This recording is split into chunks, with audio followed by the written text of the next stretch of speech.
It's the 8th anniversary of the iPhone going on sale. Here's how Apple's very first smartphone defied the critics and set the company on the road to smartphone domination.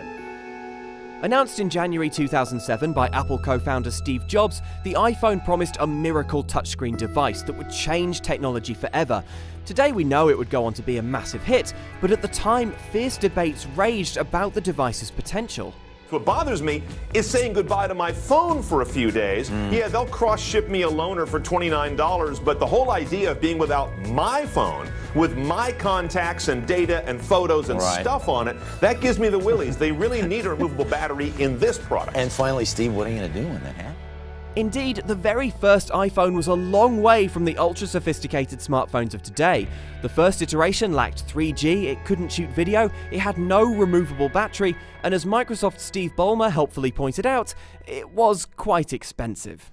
$500 fully subsidized with a plan? I said, that is the most expensive phone in the world, and it doesn't appeal to business customers because it doesn't have a keyboard, which makes it not a very good email machine. In retrospect, it seems crazy to bet against the iPhone, but to be honest, these were very reasonable reasons to doubt the phone's potential. But while the iPhone's critics worried about these missing features, the general public reacted very differently. CNET's Kent German reviewed the first iPhone and remembers the atmosphere at the launch.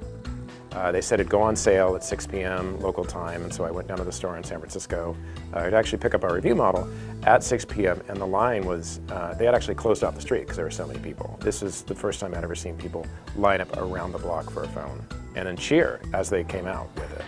74 days after it went on sale, Apple confirmed it had sold its first million iPhones.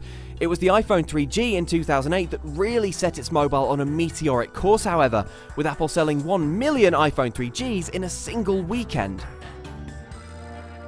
The iPhone 3G did, as the name suggests, introduce 3G, as well as GPS powers and more features, but it still held some things back. In fact, reminiscing now, those early mobiles established a real theme for the iPhone. If you want new features, you're going to have to wait. I think that Apple has conditioned us to think in a way that, well, they don't put it in the first round because they want to get it the way, they want it to work the way that they really want to. They want control of everything, they want to perfect it from beginning to end, and they have a vision for it. And I think the feature is so new and it's not going to fulfill it, they're willing to wait. And Apple fans, I think, have come to expect that and just accept it. Say, well, we'll get it when they're going to get it working right.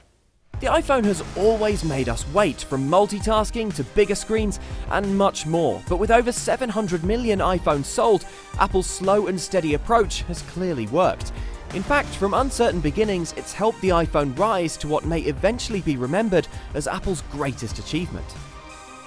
So it's another happy birthday for this unassuming slab of technology. But what comes next? Let us know your thoughts on the fate of the iPhone and stay tuned to CNET.